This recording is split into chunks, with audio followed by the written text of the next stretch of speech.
now we can start. All right, go ahead. Well, okay.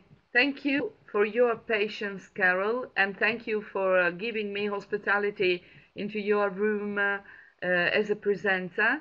And I want to say hello to all the participants and thank, besides Carol, of course, I want to thank even Rute Battista, who accepted to organize this meeting, and the CSS in Brussels. It is my first talk as an expert on the web, even if sometimes I have had already an occasion to take part in Congress or committees. I am part of organization both at national and regional level here in Italy. Actually, I am inside the UNAIE, which is the National Union of Associations for Emigration in Italy. And I also belong to the CRAN, which is the regional Center for Association of Migration in Abruzzo, which is a central region in Italy. Then I am the president of a small association of immigration here in Belluno, where I live. And I have been cooperating with in the field of migration for about 30 years now.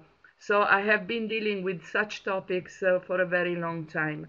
I have chosen this image for the presentation about emigration and immigration because it is highly symbolic. It is a painting, panel number 3, by Jacob Lawrence, who was a celebrated painter, a storyteller, an interpreter of the African American experience. And in his ambitious project, The Migration of the Negro, Lawrence's aim was to create a series of images on the migration of African Americans from the South, moving north to find jobs, better housing, and freedom from oppression, which are, in my opinion, the most representative reasons why migration takes place still today. Because these are, on the whole, the problems that are created around migration, the searching for a better settlement. And I don't want to describe to stay on the picture anymore. Now, please, Carol, can you skip the picture now and give me the next? Or shall I do it? Yes, I can do it by myself. Well, um, this is the picture of EZA, which is the European Center for Workers' Questions. It was co-founded by by the European Union. EZA is a syndicate, a German syndicate, which has a Catholic inspiration because it gives support to workers in Europe, of course, but it deals with even extra-European countries and welcomes all sorts of problems, even concerning integration of immigrants at any level, both from, as to the living support is concerned, up to education and organization of work and giving support and assistance to families. This important association, which is linked to the European Union, organizes each year congresses, even here to us in Italy. And I usually take part in the congress. Even this year I took part. And as it is the year of the Juncker's social pillar, I suggested to do this speech even for eTwinning. I am an eTwinning ambassador. I am an English teacher. I work for a school here in Belluno in the northeast of Italy. So I deal with immigration, and I even joined the Pale platform recently, which is a platform related, which has something to do with eTwinning, and it is meant to provide education for adults, including immigrants, of course. Another thing, well, I can go to the next now. Just a moment, please.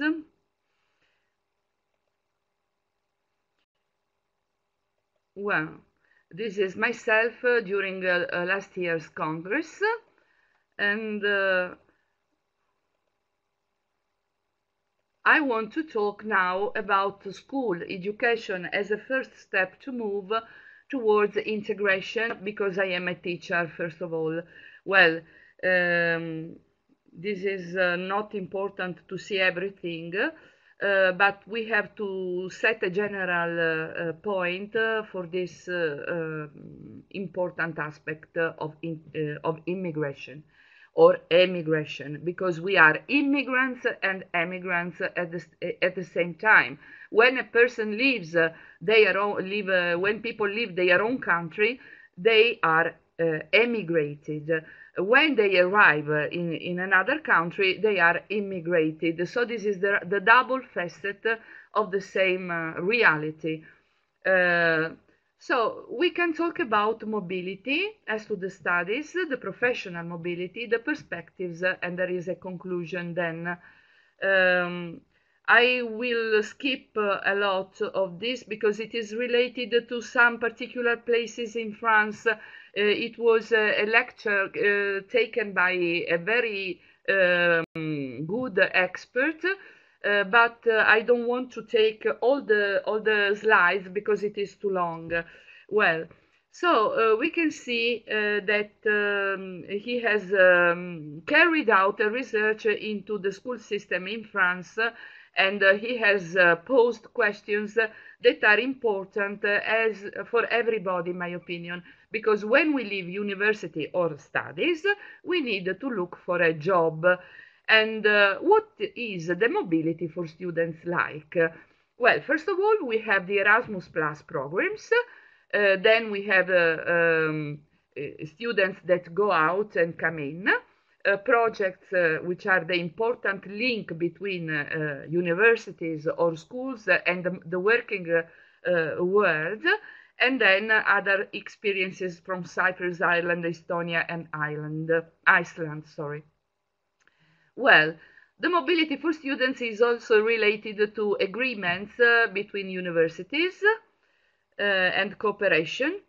Then we have internationalization and professionalizations of students, and the project of mobility à la carte, which is something that you can choose.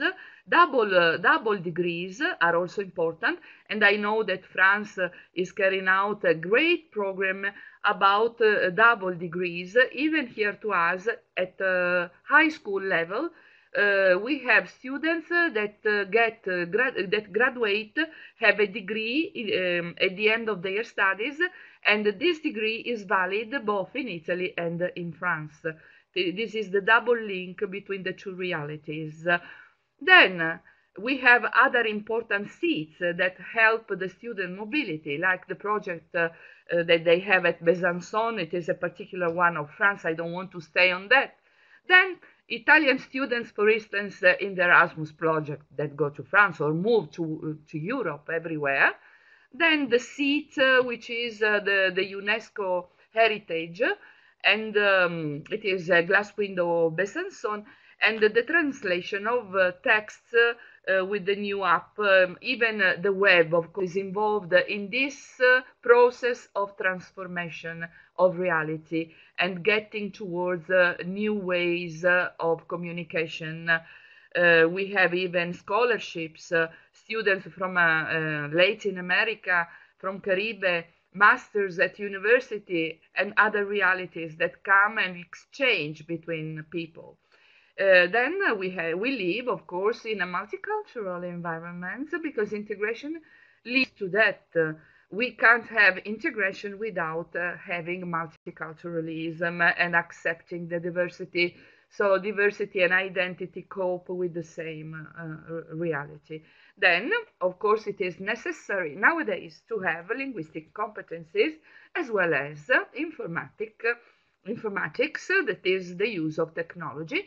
And then what is most important is to be suitable, to be flexible, to be open-minded, and to adapt to new realities. The professional mobility and the specific French system is not important to us, but we can stay on foreign languages and commerce, which are the two further steps to analyze better. Well, The professional mobility stays even on stage that you can take for more than 15 days, up to 6 months. We have the volunteering services in Europe with the Erasmus Plus projects. The European Voluntary Service fosters student exchanges and ties with enterprises with the net of people who graduated, and they meet with local enterprises so that they can join new experiences, and from that an opportunity of job can start. Well, the professional mobility has an impact on of students, of course. Visibility of the degree is important. Then they have scholarships and helps, even from the governments, even from Europe, and the final exams are important to give a qualification to their degree. Well, can talk about the projet professionnel as a project for mobility, interaction between the two things, and other examples of master management, but I don't want to stay on this, as I told you. Then doctorship and postdoctorship, human resources strategy for research, the second university in France. It was obtained in 2016, postdoctorate with the region, and we have even doctors, mother tongue speakers. Then other examples in other countries, scholarships, and you have, of course, the problems when you go abroad, when you move abroad. As you know, if you have ever joined any Erasmus project, you have the problem to find out the suitable lodging and accommodation for you. So you need competencies and knowledge before going abroad. You have to know where you are going, what for, who you are going to meet, and which your interests may be in this other country before going away. Well, of course, the perspective are about globalization, integration. We have to overcome administrative difficulties and even organizational difficulties, and the choice is between mobility and immobility. I would prefer the first one, of course, the former. The perspective, of course, is about the G-local, that is to say global students, the languages that they have to speak, where are they coming from China, from the United States. We have to widen to other courses, and widen the horizons is important. And that's all as to this topic.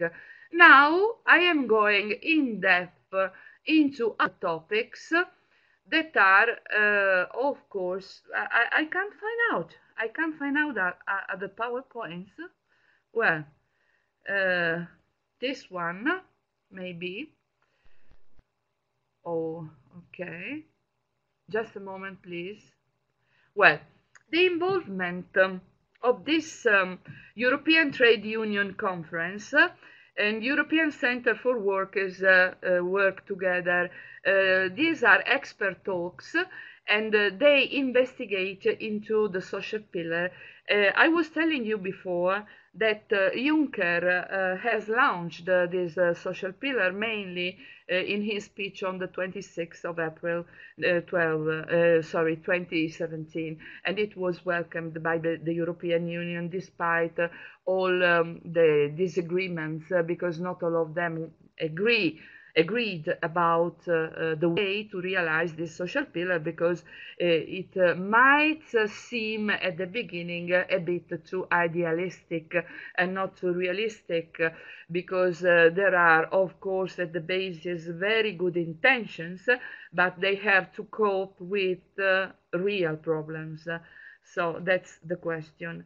As to this organization, today's social reality from a trade union point of view, because as I told you, this Congress was organized by the trade union of European workers. Therefore, they talk about working opportunities, job, the reality, the problems they have at work in Europe, and the social pillar of and the European Pillar of Social Rights stays on that because they try to overcome all the difficulties, maybe, for instance, for temporary jobs.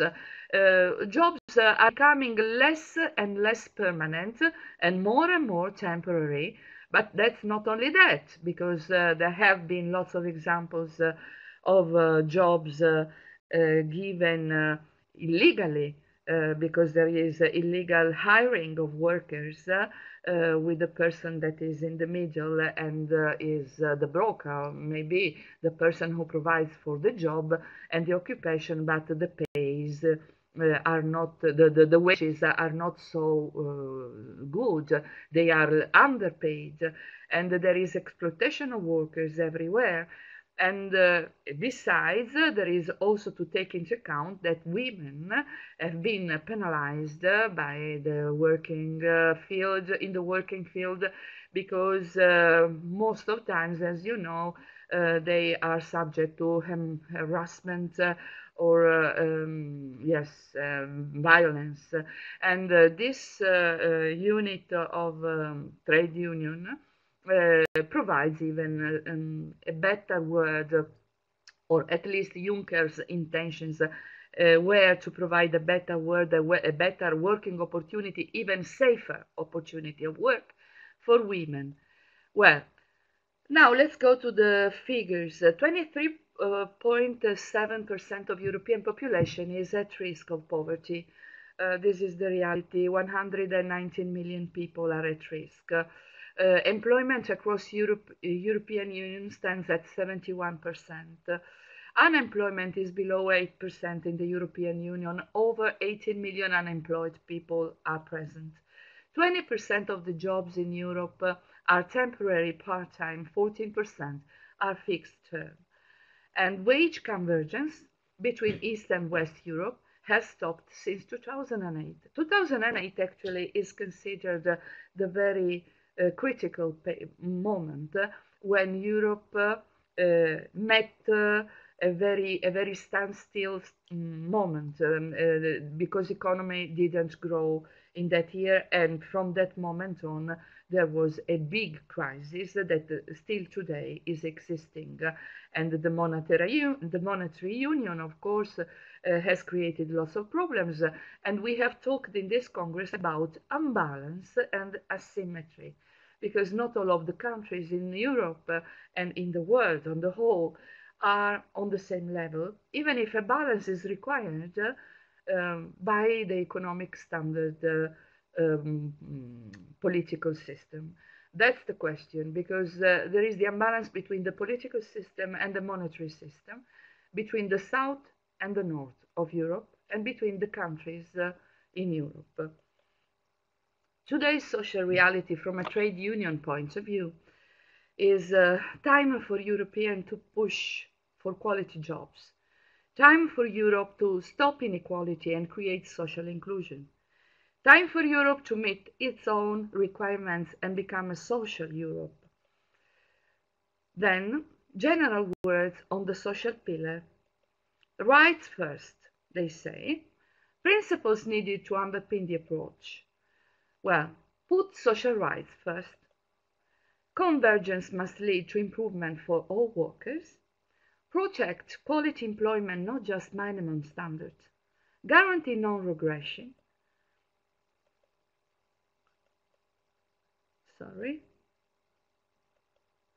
Prevent unintended consequences. Extend beyond the Eurozone. Rights and benchmarks. The rights afforded must be real and not based solely on individual rights, but also collective rights. Actually, a collapse was also created by the way to manage economy inside countries, because most times the southern countries were about to manage economy individually and not on the whole sharing the principles that were run instead by exportation, which is the main pillar of economy for the northern countries. So there is a great difference between the south and the north of Europe, and that creates another imbalance.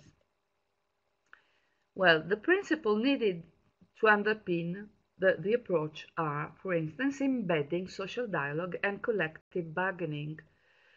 Then gender equality and European labour market must be guaranteed. That's what I told you before. Gender, it is a question of gender because most of times women are really in a bad situation.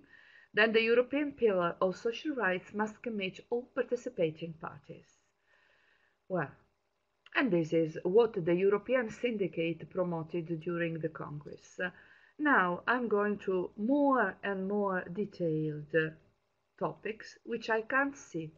I can't see here, well, anymore, so I have to look for them from my computer. Just a moment, please. I beg your patience another time. Once more, be patient, please, because today there have been lots of problems here. Just a moment. Well, um, that's okay.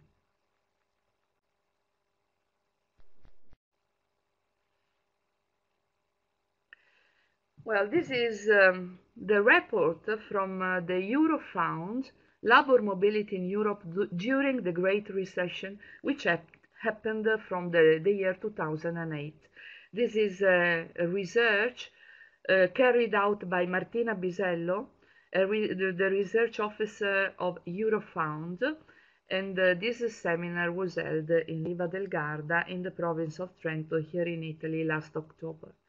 Well, outline of the talk, first of all. Well, Eurofound the basis facts, who we are and what we do. Yes.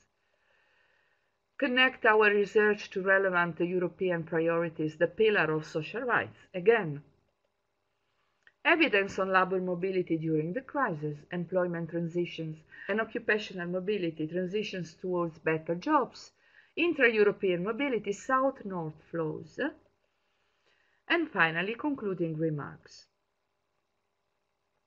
Well, Eurofound is the European Foundation for the Improvement of Living and Working Conditions. Eurofound's mission to provide knowledge to assist in the development of better social, employment and work-related policies.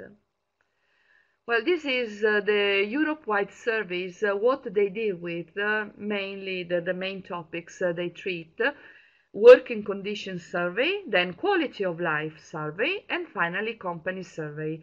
I won't stay on the numbers, of course, which are put in quintiles. That is to say, the percentile in 20s, you have to take into account 100% and then divide it by 5, and it will come out 20%. It doesn't matter, it is too complex. I will stay just on the topics and not on the numbers, but the topics are the result of the numbers. Of the evaluation made in statistics, and so it is not something which depends on the personal opinion of anybody, but it is a real datum which we can rely on. Strategic areas of intervention, industrial relations, labor market change, working condition and sustainable work, quality of life, and public services. That is to say, what we need to say that we live in a civilized world, and we are we can carry on a decorous life standard, monitoring convergence in the European Union and the digital age, opportunities and challenges for work and employment. Well, I must say, just to clear this concept of employment related to the digital age, that unfortunately the digital age has been considered the reason of unemployment instead, because there has been a gap of time in which there has not been created any job opportunity. Instead, technology has supplied human labor. Therefore, lots of unemployment has been created even by the advent of technology, because technology supplies the human labor. Anyway, nowadays there are experienced people in technology, and now technology is creating new job opportunities. So this is the difference that I wanted to point out. And this research is connected to relevant European priorities. Now we can see again that they talk about the social pillar. Well, a European pillar for a social triple A. On the 26th of April 2017, the European Commission adopted the European Pillar of Social Rights.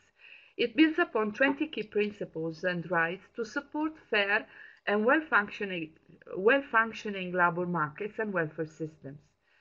Its aim is to ensure upward convergence in terms of sustainable economic and social performance between European member states.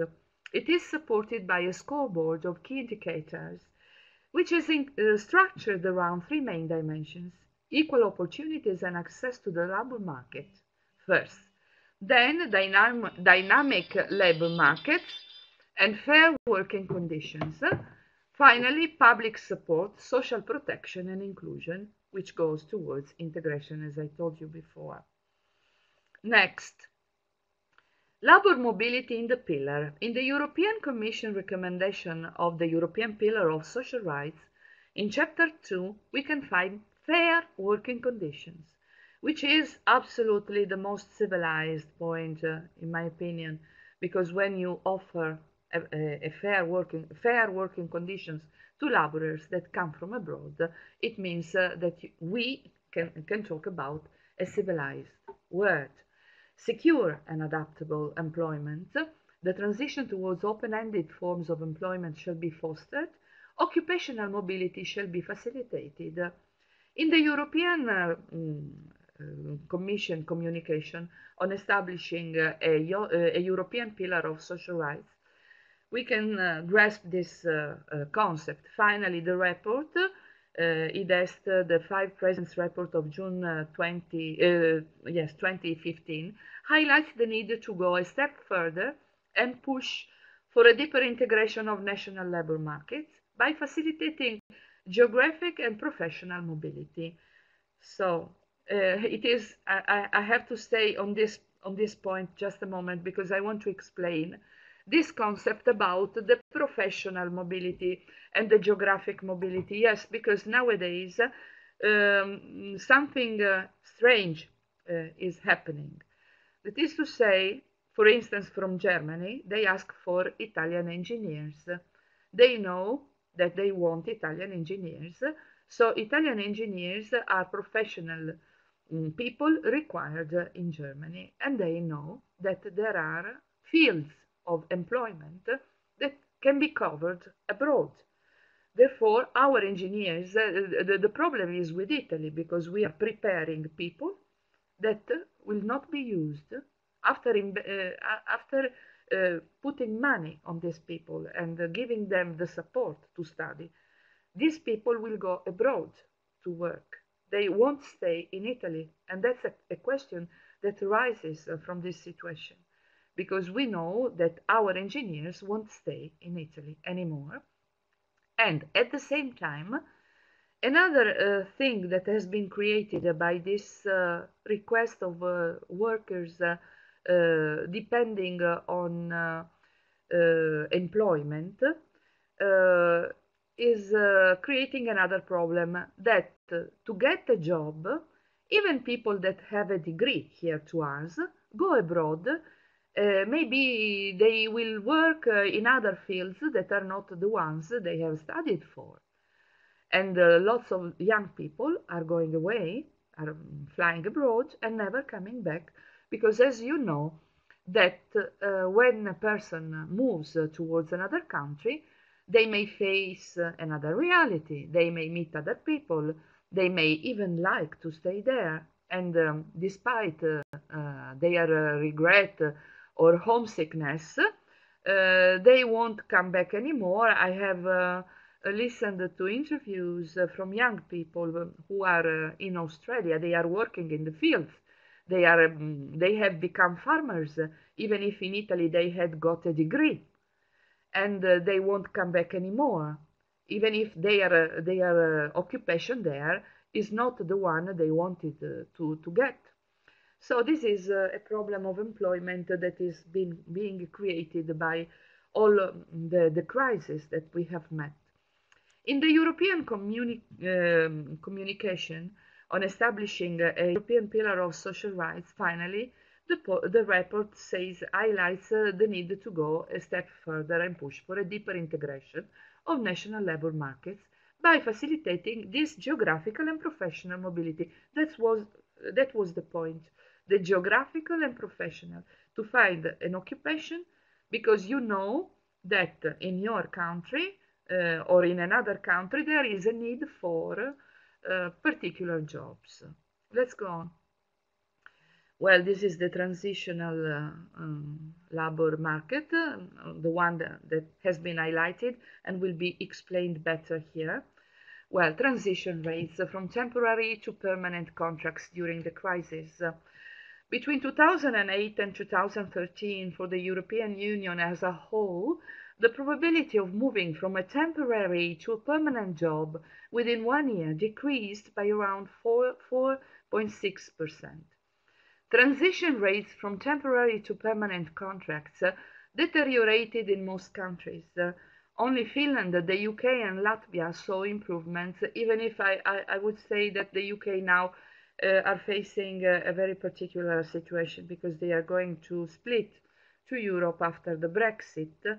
And there was an important lawyer during this Congress who said that great responsibility because of the Brexit is to be given to the media, because journals and the media arouse attention towards the going the coming inside the United Kingdom of extra-European or other European non-English people looking for a job, so that the local people, the natives in the UK, started watching the other people, looking at them as a threat to their own occupation, and that created an aversion towards people that came from other countries, and that brought even to the Brexit. That is to say, that the media have the responsibility to create a common opinion which affected the final result of the referendum at the end. So the situation deteriorated in most countries, including the UK, Latvia, and so including the UK later. But as to the transition rates from temporary to permanent contracts, even UK was involved. Between 2012 and 2013, only 20% of temporary employees moved to a permanent job. 13% moved to unemployment, 5% to inactivity, and 1% to self-employment. Young people from 15 to 24 years were less likely to move from temporary to permanent contracts. Young women may be a particularly disadvantaged group in terms of the chances to move into more secure jobs. So, our latest findings: labor market flows towards better or worse pay. The pay is important, the wage. Investigating labor market flows provides a more detailed picture of the labor market dynamics that lie behind the net changes in stocks and structure of employment during the crisis. Well, this is a quintile. Yes, as I told you, this is too difficult to explain now because it is based on statistics. I will go directly to the results of this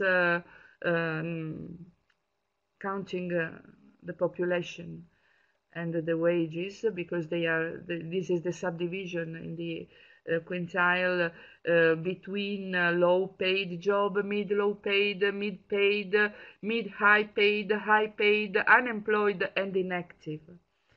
Well, it doesn't go on. Okay. Then different degrees of occupational mobility, 3 country groups. So, high mobility regimes, South Europe and the UK have a high level of occupational mobility and frequent flows from unemployment into low-paid employment, but not vice versa. That is to say, they don't pass from low-paid employment to unemployment, and that's already a guarantee for laborers, of course.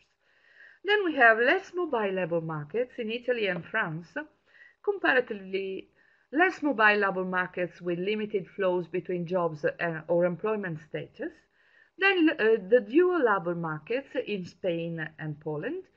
Mobility patterns suggest a dual labor market in which job opportunities for the unemployed are particularly skewed towards low-paid jobs, and workers in low-paid jobs face a particularly high risk of unemployment. So if you have a look to the slide, you can notice that there is a difference between the geographical areas where you can find more stability at work. Then the impact of the crisis on mobility patterns, high mobility regimes, mild effect of the crisis out of the Europe, in the UK, increasing labor market dynamism, less mobile labor markets in Italy and France, dual labor markets in Spain and Poland. I think this PL stands for Poland, but maybe even Portugal. It was a doubt of mine. I am sorry. Well, who was more at risk of losing the job? Who had better chances in the labor market? Young people under 30s, more transitions within employment compared to middle-aged workers. That is to say, young people have to be more flexible. They have to adapt to different jobs because their work opportunities are not permanent. They are just temporary, and so the transition is possible. Mm?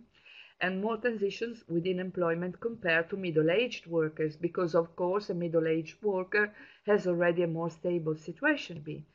But higher chances of moving to lower paying jobs, of course, if there is this transition rate very high, during transition you can't improve your income because it remains at the same level always. In this sense, I want to add a bad note. That is to say, there were, at least in the past, I don't know if still in the present, uh, employees and employers, sorry, who gave job opportunities only temporary because they knew they would pay less if the young people moved and were not kept at work for long, because they did not have to pay any increase of income if they didn't stay there long, and they would enroll a new one, give a temporary job to a new one, and dismiss the previous one, so that they didn't pay much for giving employment. And this was a bad thing that had been put in evidence, and it is under control now. Well, also less likely to get a job, except in the UK, but low paid. So they have to, when they leave their country, if they want to look for a job abroad, they have to leave with something in their pockets. They can't hope to find a job which will immediately give them the guarantee to live without any support from their families or from previous income. They have to save the money they earn and don't spend much because the jobs are low paid. So they might even not be enough to survive in a foreign country. Well, another category at risk of losing the job are the part-time and temporary contracts dealers, associated with a higher risk of losing a job, particularly for workers in lower and medium paid occupations, but penalties vary across countries. Then we have high educated, more protected against non-employment in all countries, but this has not increased during the crisis. So they are at a standstill the same because even if they are specialized more than people that have not studied so hard or don't have so many qualifications, they don't have any guarantee of being kept at work the same during the crisis. And women more likely than men to exit employment and less likely to get a job. Southeast is a notable exception, but low-paid jobs. Intra-European mobility during the crisis. Labour mobility has acted to some extent as an adjustment mechanism, both during and following the crisis, helping to attenuate disparities in the levels of unemployment between countries. While there are still more flows east-west than south-north, but the direction of intra-European mobility have changed with the crisis. In 2014, for the first time in 20 years, the flows of Italian citizens going to live abroad outnumbered the number of foreign citizens entering the country. The trend was confirmed in 2015 or 2015. Actually, this year, just this year, 500,000 people in Italy have gone away. So this is a really dramatic figure if you think about young people, how many young people have moved away. So the next is among those who emigrate, the share of young and educated people is increasing. That's what I told you. According to OECD data, which is another statistic body, the Italian state spent 23 billion on the education of those who emigrated from 2008 to 2014. That's what I told you. I stressed this point because we are watching our young people move away.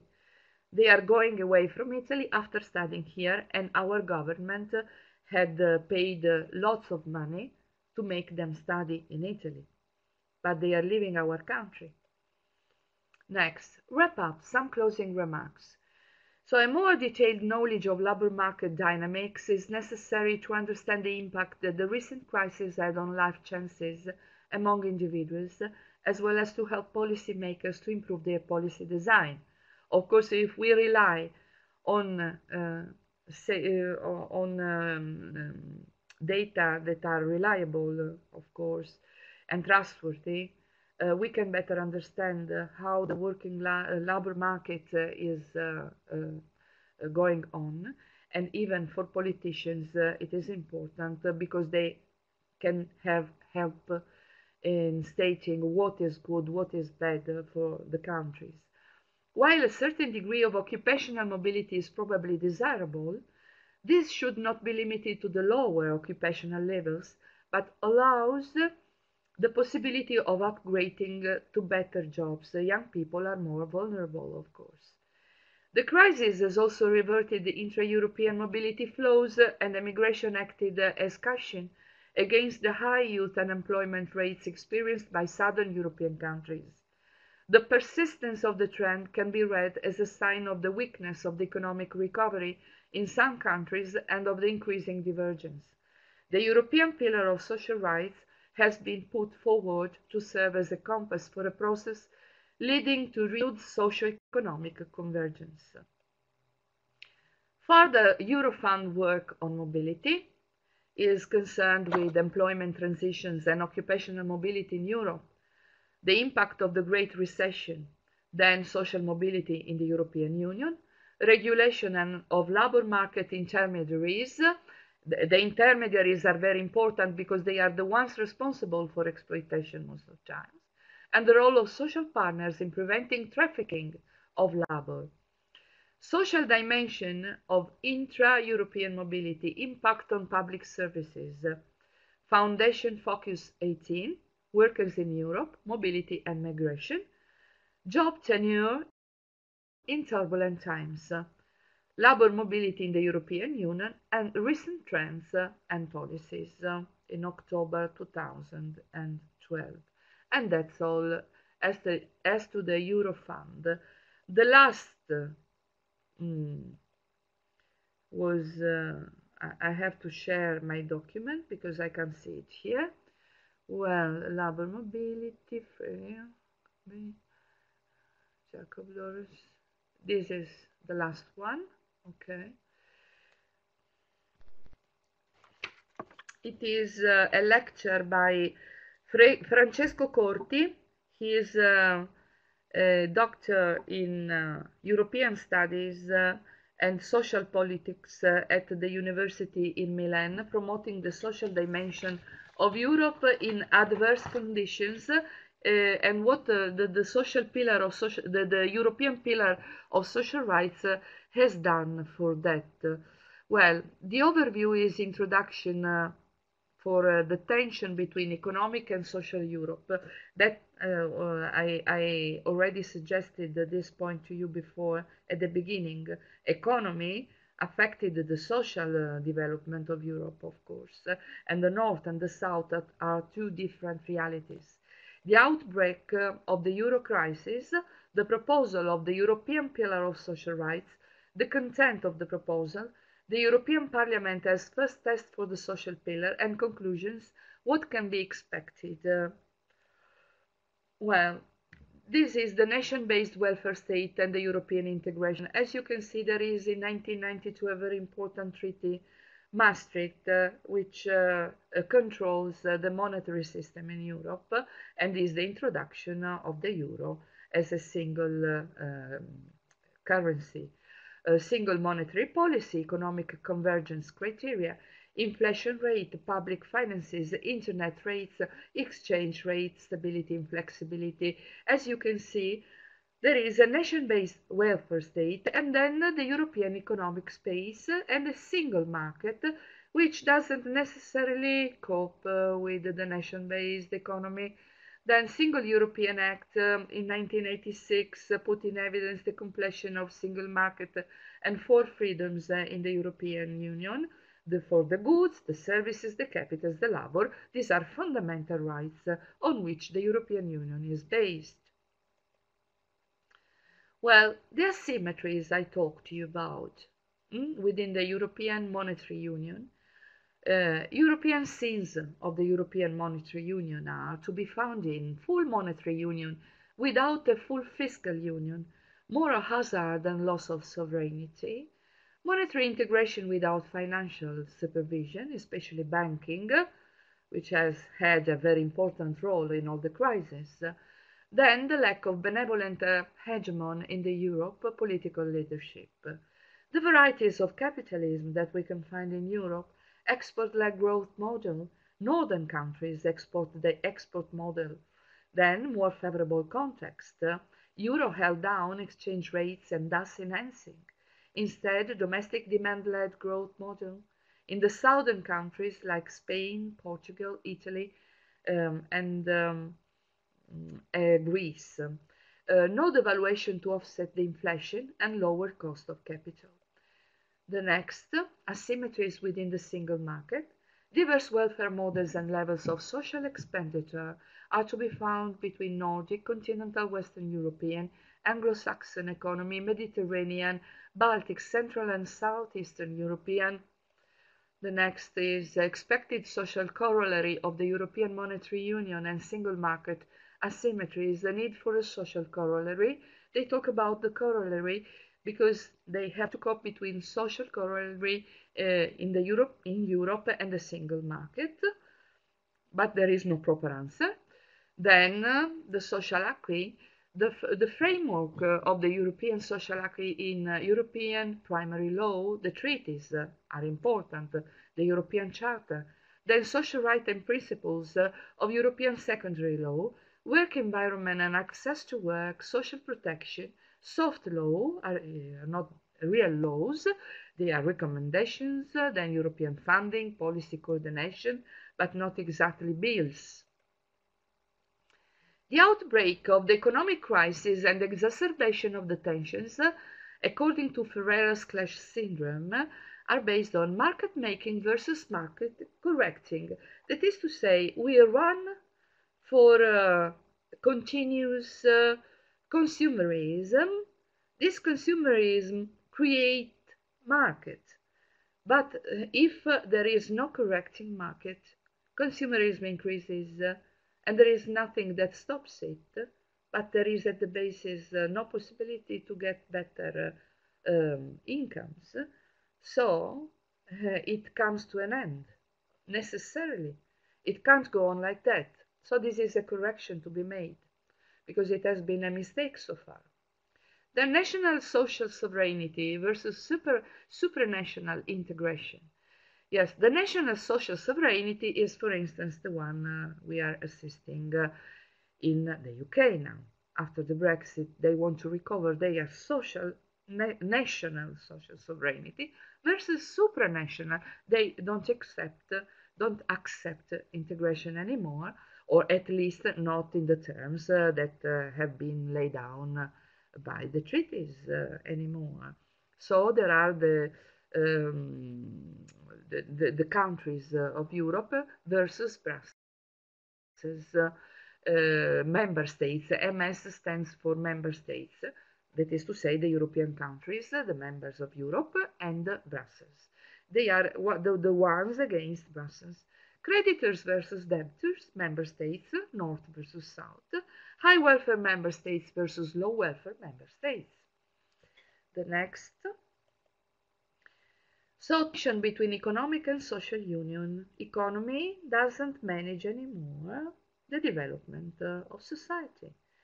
And so European economic space and the European social space can find maybe a nation-based welfare state. That's what the social pillar are about, according to Juncker's policy. So the proposal for a European pillar of social rights comes from this impossibility to make the two fields, the different fields, match. On the 9th of September 2015, Juncker's Sotil speech, European Pillar of Social Rights. Then 8 March 2016, official launch of public consultation on the European Pillar of Social Rights until the 31st of December 2016. On the 19th of January 2017, the European Pillar voted the resolution. The European Parliament, voted the resolution on the European Pillar. On the 26th of April 2017, the European Commission presented the results of the consultation and launched its own position. So the content of the proposal, preliminary outline, what is it made of? Starting point. There must be a European primary law for what? What for? For overcoming the crisis, addressing concerns for deeper and fairer European monetary union, complementing existing rights, compass for renewed convergence within euro area and building a wealth of experience. Nature, reference framework to screen the employment and social performance of European member states. Structure, 3 headings, equal opportunity and access to labor market, fair working conditions, adequate and sustained protection, 20 policy domains, wages, education, and pensions. Pensions are really a very important part because we are discussing here in Italy even about pensions. Retirement is becoming something like a dream here to us nowadays. So it is a very important point. Results of the consultation. Participation. Results of the public consultation. 200 position papers. 16,560 answers to the questionnaire. Then other numbers, other figures I don't want to read because you can read them by yourselves. I don't need to comment because they are just figures and not concepts. Institutional positions, resolutions, Committee of Regions, European Economic and Social Committee, the dates where they were taken, when they were taken. Results of the consultation, priorities and issues. Most pressing priorities identified are social consequences of the financial crisis, increasing poverty, social exclusion, inequalities and unemployment, economic stagnation, technological progress and automation, emerging digital labor market, education, reskilling, demographic developments, aging, modernization of social protection and welfare state, finally economic divergence across member states. Most controversial issue, the role and the nature of the social pillar, balance between economic and social consideration, balance of the European Monetary Union asymmetries and single market divergences, the legal nature, binding versus non-binding, rights versus principles, the implementation, one size fits all approach versus subsidiarity, policy tools versus policy coordination, driving reforms and convergence through the European semester, financing the social pillar, discussion on the principle of the social pillar, and the difficult path towards a European pillar of social rights. This is a graph which shows that there are different parts involved, so it is not that easy to realize the pillar. Then this is the distribution of the vote on social pillar by political groups. Political groups' internal cohesion vote on European pillar resolution. European rebel against the rebel national delegations. Northern and Eastern delegation didn't agree. And rebel national delegation, Northern and Eastern delegations, the same. Then the socialization of the European semester calls for rebalancing of the European semester so that the existing scoreboard of key employment and social indicators and the new convergence code are directly taken into account in formulating CSRs and the Euro area recommendation, as well as for the activation of European Union instruments.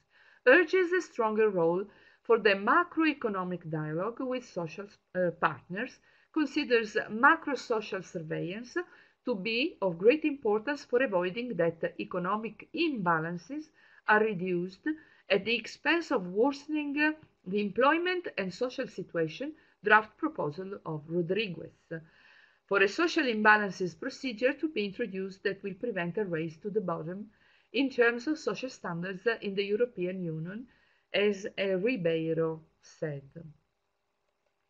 Then, main proposals of the European Parliament, framework directive and decent working conditions in all forms of employment, recommendation of the establishment of national wage floors informed by a regional wage calculation, recommendation on social protection in all forms of employment as well as in self-employment, directive on work-life balance, skills guarantee, extension youth guarantee to all people below 30, child guarantee in all member states, social protocol in the treaties, convergence code, and forced social code. And conclusions. What can be expected? Dynamics of conflict on the European pillar of social rights and social European Union is highly complex. In particular, the clash syndromes thesis advanced by Ferreira about the existence of new functional territorial tensions, north versus south and east versus west, offer an interesting perspective for interpreting the difficult path towards a social convergence at the European Union level. Nevertheless, a first look at the public consultation and at the parliamentary debate unveil a space of feasibility for a functional and political social corollary to the European Monetary Union and the single market through the social pillar. Well, thank you for attention. I want just to add a good piece of news. That is to say, after the meeting in Gothenburg on the 20th of November, most of the social pillar was accepted by most of the countries in the European Union. So we are going towards a fairer state of matters in Europe. And that's all for the moment. Thank you for your attention. I hope you have enjoyed this meeting.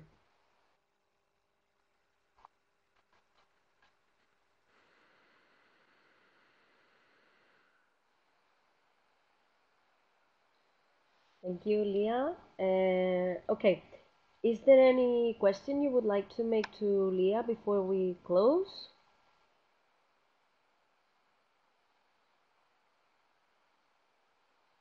Yes, it is complex. I agree. Thanks to you It for is coming. really It complex, is not so simple, actually a and it is complex not all. topic, I but just try to give a general thanks to idea on the issues, but they are really complex and involve lots of fields.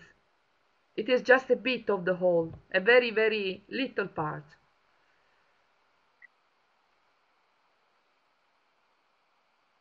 Thank you. yes, indeed. Thank you so much, Lia, for your expert talk today. Thank you everybody for coming. And well, if you want, you can join the future group, and well, we'll see us around Okay. in the upcoming events and Thank you activities. to you, Carol. Thank you again, Lia. I am happy because all the problems finally